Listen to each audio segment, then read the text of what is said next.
This podcast episode is for investor education purposes only and is not intended to provide and should not be relied on for investment advice. Consult your personal investment advisor before engaging in any securities transaction. The persistent malaise, the pervasive doubt around the sustainability of the bull market got some traction in April with a 5% pullback from all-time highs. But here we sit halfway through May, having recovered the losses to reach new highs for the broad stock market averages, including 40,000 on the Dow Jones Industrial Average. Don't let the headlines fool you. This isn't just a speculative bounce. Up next, let's look at 10 solid reasons for why it still makes sense to be optimistic. Stay tuned.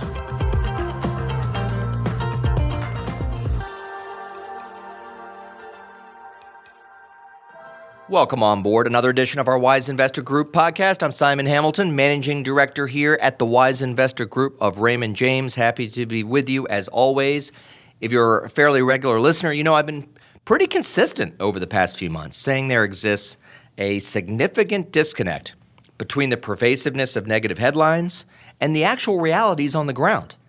Like sex, bad news sells. And it's even worse in an election year where negativity towards the other side tends to explode. We're already seeing that, right? Doesn't mean there aren't a decent swath of folks out there struggling.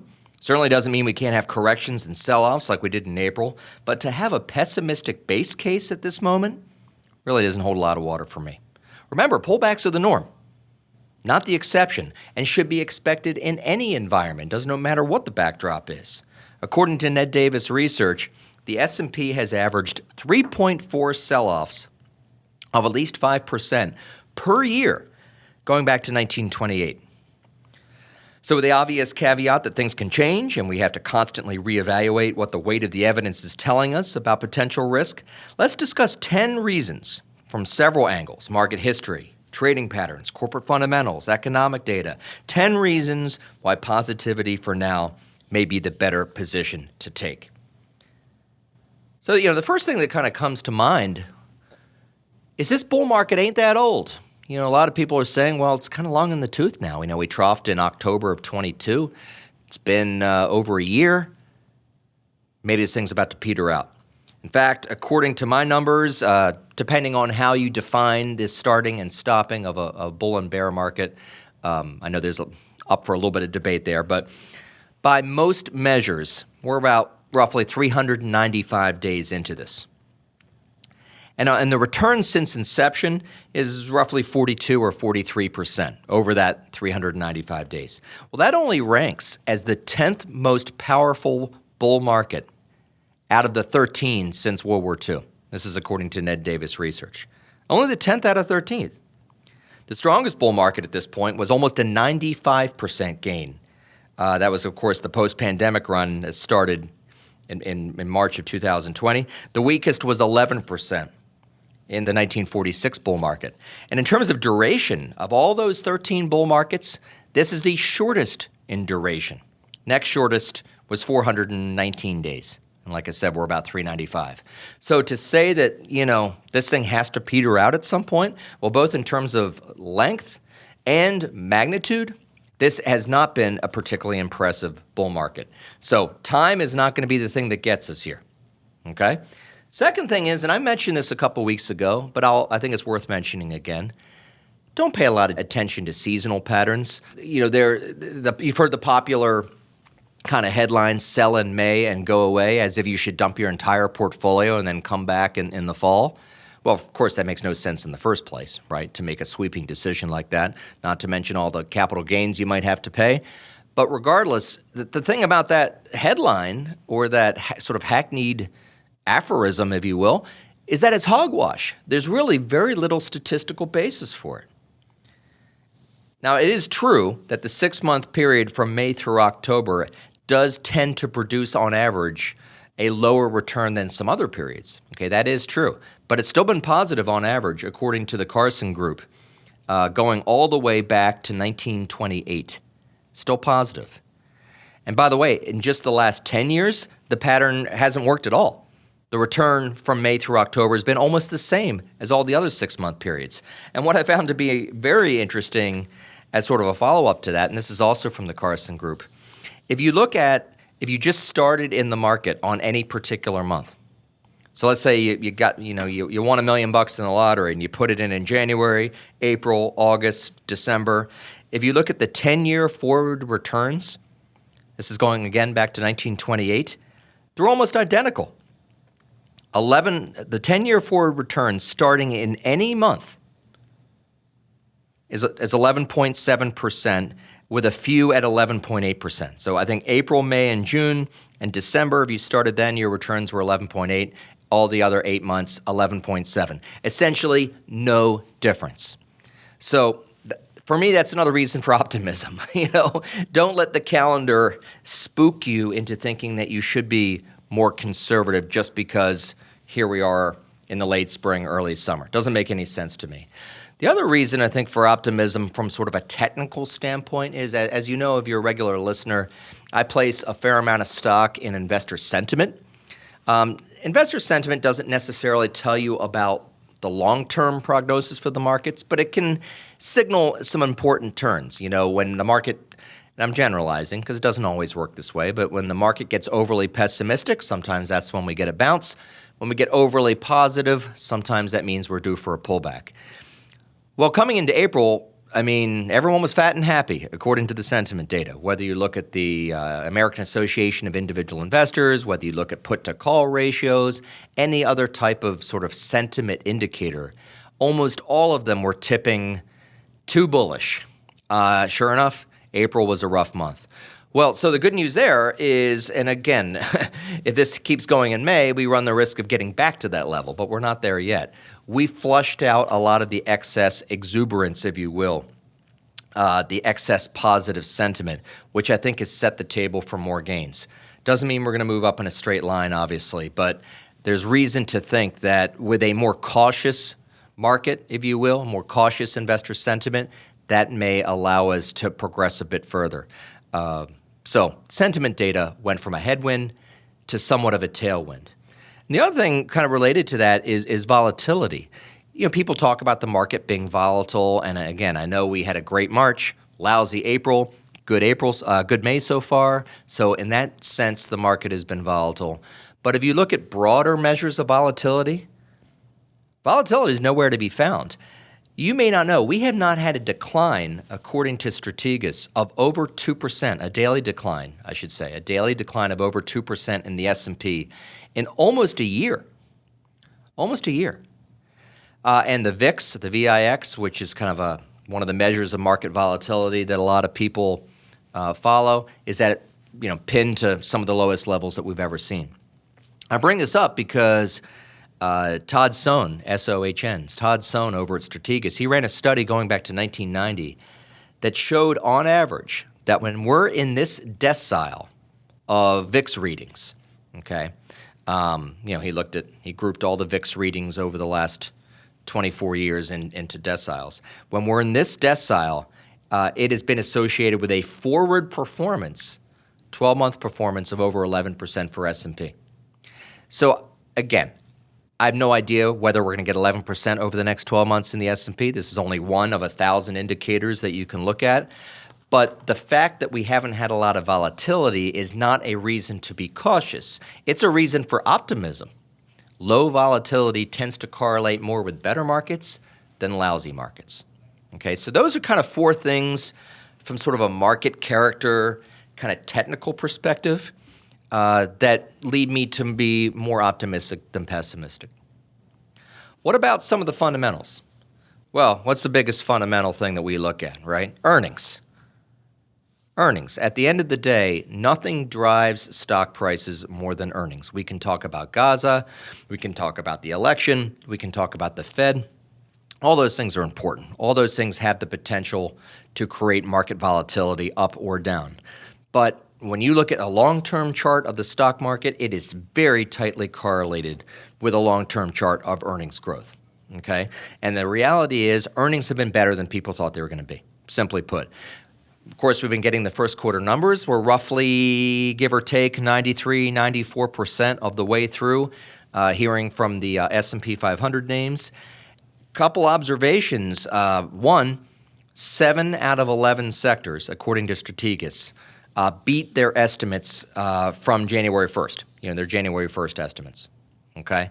So not only are you sectors beating what was forecasted, but estimates have actually been going up over the last few months, which is actually quite rare. Usually analysts start the year optimistic and then temper their optimism over time. This year has been the opposite so far. And in fact, just a little nuance that you may not be aware of, healthcare was one of the laggard sectors from an earnings reporting perspective, but a lot of that was attributable to one company, Bristol-Myers Squibb, BMY, that reported a $12 billion charge, a restructuring charge. You back that charge out, overall earnings growth for the S&P would have been roughly 10% year over year. It's pretty darn good. And according to FactSet, 78% of large cap companies had positive earnings surprises, meaning they beat the published consensus estimates. That's better than the 10-year average of 73%. So not only are earnings been good in an absolute sense, better than expectations. Wall Street analysts, if you believe FactSet consensus estimates, are still calling for 14% earnings growth for this entire year, almost 12% in 2025 and 2026. Now take that with a major grain of salt. I mean, anything can happen, a year or two from now. So don't treat that as gospel. But the fact that there's optimism around double-digit earnings growth for the foreseeable future is a major reason to be optimistic about the stock market. Okay, no question about that. And it's no accident, according to Securities, that if you look at the best performers in the S&P this year, it's the companies that have had the best earnings revisions.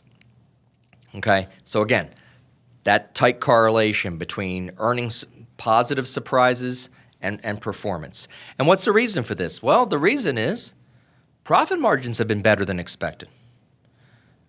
When the Fed started raising rates spring of 2022, darn near everybody thought that corporate profit margins had nowhere to go but down. They peaked, I think, late April of 22, I want to say, at about 13.4. And then for most of 22, they were on the decline, went down to about 12.5%. Well, guess what? They're back up to almost 13% again, almost back to the all-time highs for profit margins. And that's with interest rates basically going from 0 to over 5%. And of course, lending rates, as we know, have gone from 1, 2, or 3% up in many cases to 8, 9, 10%, depending on what type of loan you're trying to get. So despite that major overhang, companies have figured out how to be more profitable. And whether that's, they figured something out during COVID, how to be leaner and meaner, how to shrink their real estate footprint, how to use AI. I mean, there are a lot of reasons for it. But the bottom line is that is a fundamental reason for optimism, that companies are getting more profitable, at least large cap companies. I think it's tougher for small caps, which is one of the reasons why the small stock averages have significantly lagged the S&P and the Dow. Smaller companies tend to have more issue, borrowing at competitive rates, more balance sheet issues, and I think that's been a big, sort of needle mover when you look at the differences between small and large companies. And speaking of earnings, what we've seen is sort of commensurate with more companies putting up better earnings, we have seen broadening stock market. I've said this for years, and this is kind of reason number 6 for optimism, that a broad market, generally speaking, is a healthy market. Remember, for the first 10 and a half months of last year, it was the opposite. It was a very narrow market. We talked at length about the Magnificent Seven. Most of the gains in the S&P were concentrated in literally a handful of mega cap tech stocks. Rest of the market at one point, around Halloween, late October, rest of the market was negative in aggregate for the year. So very narrow. Since then, we've seen broadening.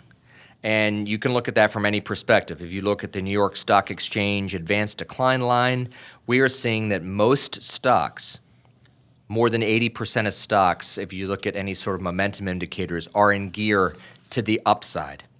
Okay? That is a big deal. And again, a lot of it has to do with the earnings. I mean, take financials, for example. Financials are probably the biggest earnings surprise this season. Their growth will probably end up, according to Securities, about 11.5% year over year. On January 1st, first quarter estimates for the financials were like less than half, 4.8%. Coming out of the whole Silicon Valley mess, regulation, higher interest rates, all these things, financials are essentially twice as profitable this quarter in aggregate at the sector level as people thought they were going to be. And I think that could possibly continue to be the case. If you look at FactSet consensus estimates for the second half of the year, they're calling for earnings growth to continue to broaden out. Remember, for most of last year, the net income growth for the Magnificent Seven names was dramatically higher than the rest of the market. So, for example, in the fourth quarter of 23, the Mag 7 put up 62% earnings growth, according to FactSet. The rest of the market, 3.2%. Huge spread, which again explains why that group of 7 stocks did so much better than everything else. But if you look at the second half of this year, the rest of the market's actually expected to do a little bit better. In fact, first quarter of 25, the rest of the market's supposed to be at about 14.5% earnings growth, Mag 7 a little over 12. So the key point is we're seeing and in my mind, it's a key point for optimism. A broadening market is a healthier market, and it's not just traders rotating into the stocks that haven't done as well. It's not just a technical phenomenon. It is backed by solid earnings growth underpinnings. Okay, very important distinction, because sometimes, the things that did poorly do well and vice versa. That happens as well, but it's not just about that. It's being supported by fundamental improvement. Just kind of food for thought, and I've talked about this over the years. One way to kind of maybe get a read on whether a sector has the potential to outperform in the future or underperform in the future has to do with the earnings contribution of that sector to the S&P versus the actual weighting of that sector in the S&P. When you see big disconnects, tends to send a signal. I find it interesting that the Mag 7 contributing about 23% expected this year, according to FactSet, about 23% of the earnings of the S&P, but their market cap is 30%. Possible suggestion there that if earnings don't ramp up, in 25, which they could, but if they don't, that maybe the Mag 7 could pause for a bit. I'm not making a market call here. I'm just giving you an observation. Meanwhile, there are other sectors like energy, for example. Their earnings weight is roughly 6.3%, but their market weight is only 4%. Healthcare, earnings weight is 13%, market weight's only 12%. And then financials, earnings weight 18%, market weight 13%. Those three, their earnings are punching a much higher weight than their actual market cap, suggests to me that those three sectors could potentially have some more upside going forward. Number 7, the last thing I'll kind of point to on the earnings front, another kind of tailwind for earnings is not just the phenomenal profit margins, but also buybacks. Remember, companies that have cash flow, they can invest it back in their business, right? But if they want to return it to their shareholders, they can do so in the form of dividends, or they can buy back their own stock, okay? And what we've seen is a massive increase in the buyback authorizations this year versus last year. There was a piece from Goldman Sachs that came out a couple weeks ago saying specifically that they expect about 15 to 20% of the $940 billion they expect in share repurchases to happen just here in May and June. So it's not a big leap to say that maybe that's kind of one of the things that's going on now. Corporations buying back their own stock. That's a big short-term tailwind for the market. But also, according to Goldman, share repurchases are expected to be up 16% next year over this year. So it may be a tailwind that actually has some legs. Okay? All right, just a few other things here. Wanted to get to point number 8 in terms of reasons for optimism, why pessimism is probably not the best base case at this point. And I'll kind of point to the economy a little bit. One of the big pieces of news this week was the April CPI data, Consumer Price Index data. Remember, there was a hotter reading last month. That was one of the reasons why April was probably, maybe other reasons, but one of the reasons why April was not a good month for the S&P, because people were worrying that, hey, maybe inflation's running a little hotter than we expected, or God forbid, we actually have a second wave of inflation on tap. Well, the May data, it wasn't phenomenal, but it definitely did not show any evidence of acceleration in inflation. In fact, CPI was up 0.3% month over month. Expectations were calling for 0.4. Okay, so inflation came in a little cooler than expected, and there's reason to think that that could continue to be the case. One is that the wage data is certainly cooling as well. Okay, unit labor costs have been cooling over the course of the last couple months, as has the labor market in general. Total jobs in the U.S., according to the U.S. Bureau of Labor Statistics, increased 1.8% over the last year. That's the lowest growth rate since March of 21. U.S. job openings moved down to 8.49. That's the fewest since September of 21. And then average hourly earnings, again, this is all according to the Bureau of Labor Statistics, average hourly earnings, i.e. wages, increased 3.9% over the last year. That's the slowest annualized growth rate since the spring of 21 as well. So clear evidence that we're starting to see the labor market come off the boil a bit. And the one other thing, and I mentioned this before about inflation, a big component of inflation is shelter, housing, right? Both housing and rental properties, rent costs, right? Well, housing prices, as we know, have not come down much, but rental prices certainly have. And they've come down something like 9 or 10 months in a row. That has not yet been reflected in the data. It tends to work with a significant lag, often as much as a 9 or 10 month lag. So I think there's a good chance you'll see lower inflation over the course of the next 6 months. And in general, pretty much across the board, we are seeing some slowing economic data. We saw a consumer confidence figure, which is a pretty good referendum on what retail sales will end up being. That number came in well below expectations for April. Manufacturing data certainly came in below expectations, in fact, has been in contraction territory. I can point to a lot of other data points that all indicate the same thing. The U.S. consumer, and even the manufacturing sector as well, have started to slow. So the hope is that we can continue, I hate to use the hackneyed term Goldilocks, but it's probably a good one, that we can continue this kind of Goldilocks environment where the economy cools enough to keep inflation under wraps, and therefore the Fed under wraps, and potentially with rate cuts at some point, but not so much where we're going to get anywhere close to a recession. And by the way, there was some increasing talk in April of stagflation. I'm only 54. I was not an adult in the late 70s, but many of you remember stagflation, where we had high interest rates, high inflation, and low economic growth.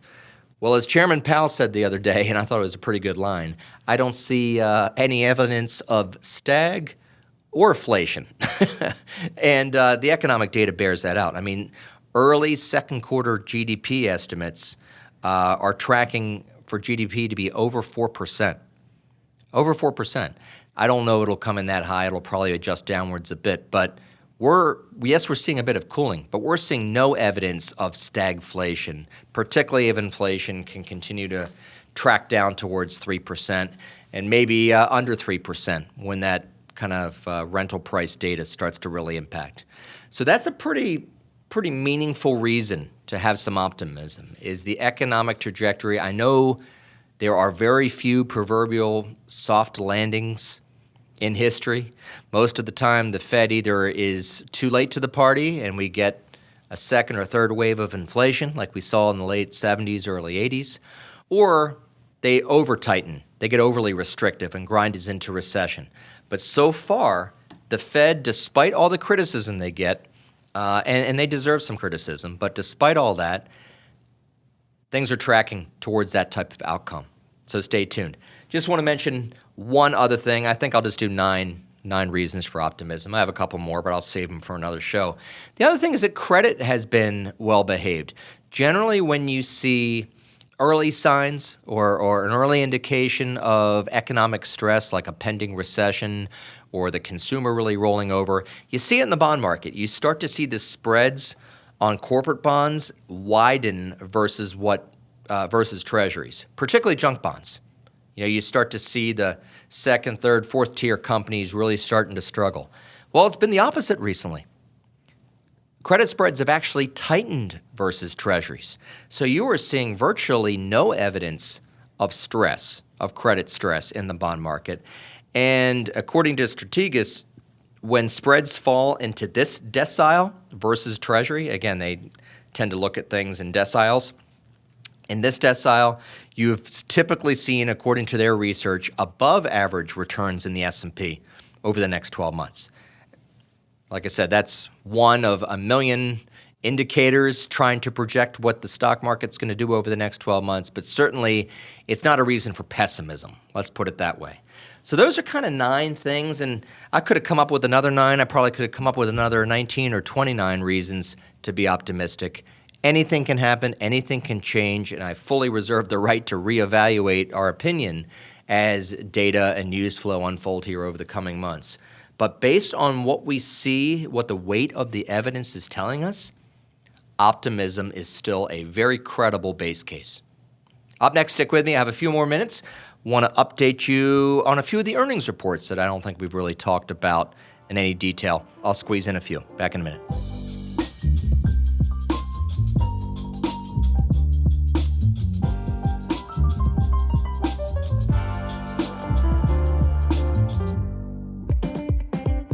Decelerating inflation, higher interest rates, volatile stock markets, new tax rules. Don't you think your financial plan could use a refresh? Tune in every week to hear Simon Hamilton and Chase Hinderstein discuss the latest financial trends and what investors need to know. To learn more about some of the most important planning topics, considering how to become a better informed wise investor, listen to us at The Wise Investor Show at raymondjames.com/The Wise Investor Group, or just find us on your favorite podcast app. The information contained in this podcast represents the opinions of the hosts and guests and does not necessarily represent the views of Raymond James and Associates, Inc., the Wise Investor Group, or their respective affiliates and employees. This podcast is for investor educational purposes only and is not intended to provide and should not be relied on for investment advice. The contents of this podcast do not purport to constitute a comprehensive summary of all information necessary to base an investment decision. Past performance is not a guarantee of future results. Securities mentioned in this podcast may not be suitable for all investors. Seek the advice of your financial advisor or other qualified financial service provider with any questions you may have regarding your individual situation. Discuss any tax or legal matters with the appropriate professional advisors. Raymond James and Associates, Inc., member New York Stock Exchange, SIPC. Welcome back to the Wise Investor Group podcast. I'm Simon Hamilton here, Managing Director at the Wise Investor Group of Raymond James. Of course, we're getting to the tail end of first quarter earnings reporting season. I think about 94% of the names have reported. And as I mentioned earlier in the show, earnings have come in aggregate much better than not only consensus expected, but what consensus expected back in January. So earnings estimates have actually gone up. So that's a good thing. Of course, Apple reported relatively recently. Apple has been under pressure this year. If you look at the Magnificent Seven names, they have been a laggard along with Tesla. And it's not completely surprising. I mean, Apple had very little growth over the last 12 months, very little revenue growth, very little net income growth, and came into this year trading at a stretched valuation, over 30 times earnings. So there was a lot of understandably, a lot of focus and attention and maybe a bit of trepidation on what people are going to hear from the Apple report. Came out better than expected. Not only were the results better than consensus, but a couple things in particular I think stood out. There was a lot of nervousness around China. A lot of nervousness because if you looked at the various channel checks and supplier reports, there was some evidence that maybe their China business was really slowing.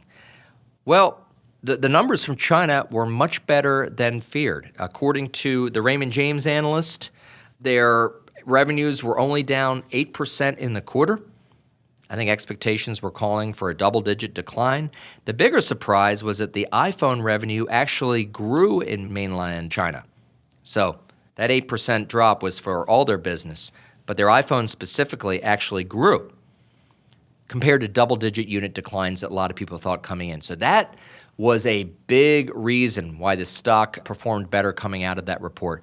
By the way, just want to make sure I disclose, These are names, the names I'm going to talk about are names that we own in many of our client portfolios, also names that I own personally in my own portfolio.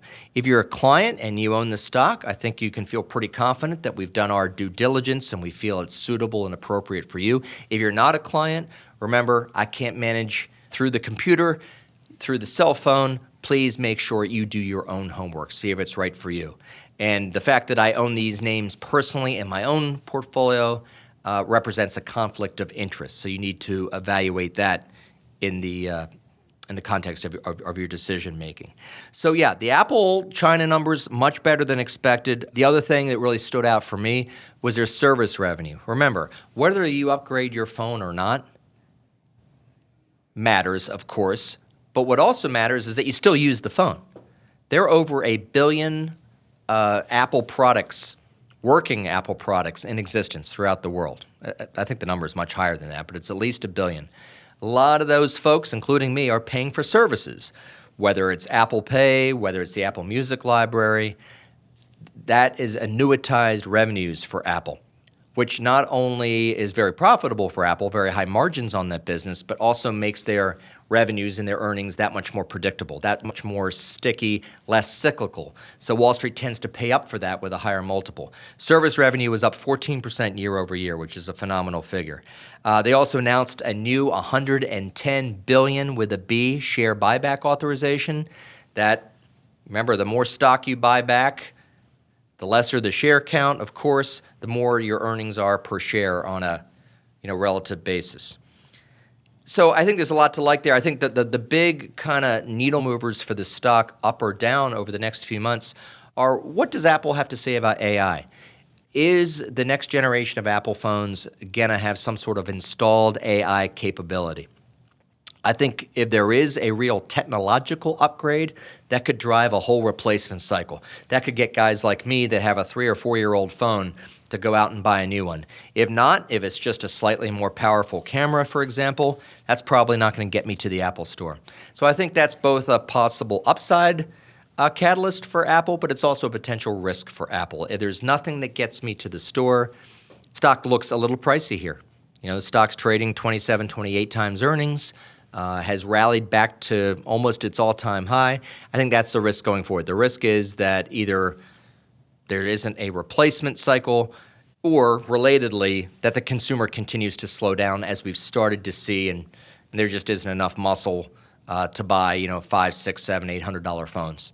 Okay, so take a look at the risk and reward for Apple. Make your own decision, but I think the stock is interesting, particularly if there's some real technological innovation. I wanted to mention Kenvue. You may not remember the name Kenvue because it's a spinoff. It's the kind of the medical consumer health division of Johnson & Johnson that they spin off last year under the symbol KVUE. So a lot of those household names, a lot of those things that you have in your medicine cabinet, everything from, Tylenol to Johnson & Johnson baby powder, baby shampoo, Neutrogena. There's a ton of products under the Kenvue umbrella that you probably own. But the stock has not done well since the spinoff. And a lot of it has to do with their kind of skin and beauty division. I have 3 teenage daughters. I am well aware of the unbelievable surge in spending on skin and beauty products that basically left Kenvue behind. Neutrogena, some of the other products, did not get anywhere near the traction that some of the other big brands in that space have gotten. So Kenvue's growth prognosis has not been what people thought it was going to be over the last 12 months. However, they reported their earnings the other day.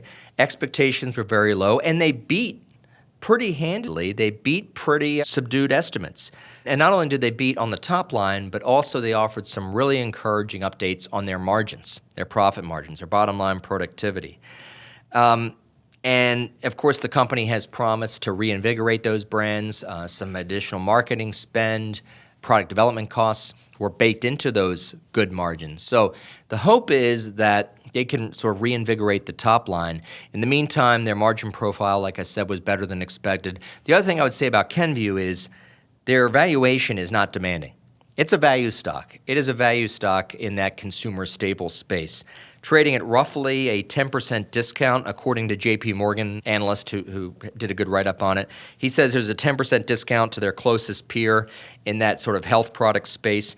If you look at the broader consumer staples sector, they're about almost a 20% valuation discount to the overall sector. So the risk to Kenvue is that they just can't get traction with their current product lines, brand lines. Doesn't mean they're going to fail. It just means they're likely to have a subdued growth rate and maybe a growth rate below expectations. I think that's the major risk.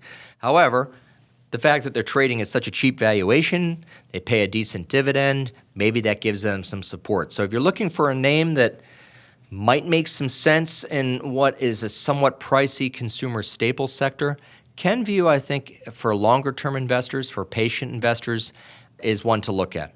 Okay, so take a look at Kenvue. Last one I just wanted to mention briefly is Aptiv, APTIV. Again, it's another one. It's not a household name, but I've mentioned them before. Symbol APTV.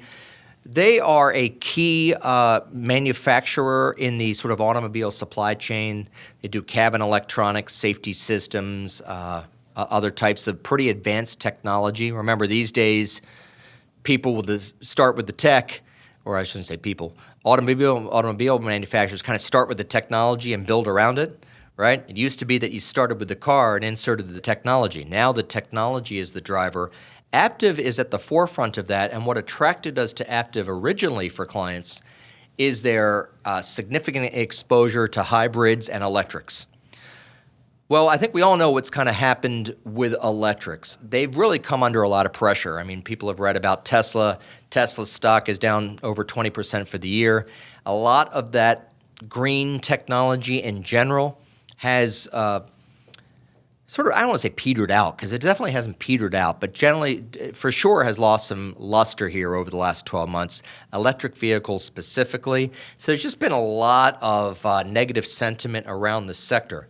Okay, so Aptiv comes out with their earnings, and again, as I said with Kenvue, based on sort of reduced, somewhat pessimistic expectations, Aptiv outperformed. Specifically, their margin profile was much better than expected. They can't do a ton about the top line because they are somewhat dependent on overall automobile production, specifically, like I said, electrics and hybrids. They can't do a lot about that, but what they can do is two things. One is execute extremely well on the bottom line, which they did. Their operating margins were over 11%, better than expectations. Secondly, they can grow faster than their industry. So currently, they're growing their revenues at about 6% better on average than overall automobile production. And they came out in their report, Raymond James analysts noted that they kind of set the bar at that for the next 12 months. And Raymond James analyst feels that that's achievable. They also announced a really high level of new bookings. So there's growing confidence, I think, from the analyst community and the Raymond James specifically that they will be able to deliver on those targets. So they are in a space that, yes, there's some political winds that can blow both ways in terms of supporting electric vehicles and green technology in general. I think everyone's kind of acknowledged that risk, but overall, the long-term trend is for more of that. And the valuation is not demanding. I think just a year ago, the stock was 18, 19 times earnings, down to about 12 times earnings. 12 times earnings. So Aptiv is a name that, I think if you're patient, if you're willing to look longer term about a technology that will probably get increasing traction over the next decade, particularly in Europe where, combustion engines are actually outright banned, I think, starting at the end of this decade. Right? So if you have that type of patience, I think Aptiv has a lot of potential at this valuation. The risks are that maybe there's a political shakeup in November and the new administration doesn't feel as positively towards that space. But even in that case, I still think there's enough of a tailwind under the electric vehicle and hybrid vehicle business, and to drive future revenues. And as I mentioned, Aptiv has a track record of outperforming the industry by 5 to 7%. So take a look at Aptiv, see if it's right for your portfolio. And as a reminder, Apple, Aptiv, Kenvue, I own all three of those in my own account. Take that into account when you're making your decision. And if you're not a client, make sure you're doing your own homework to see if it's right for your portfolio. Hope that was helpful. I know I covered a lot in a short period of time. As always, I wish you wise investing. The information contained in this podcast represents the opinions of the hosts and guests and does not necessarily represent the views of Raymond James and Associates, Inc., the Wise Investor Group, or their respective affiliates and employees. This podcast is for investor educational purposes only and is not intended to provide and should not be relied on for investment advice. The contents of this podcast do not purport to constitute a comprehensive summary of all information necessary to base an investment decision. Past performance is not a guarantee of future results. Securities mentioned in this podcast may not be suitable for all investors. Seek the advice of your financial advisor or other qualified financial service provider with any questions you may have regarding your individual situation. Discuss any tax or legal matters with the appropriate professional advisors. Raymond James and Associates, Inc., member New York Stock Exchange, SIPC.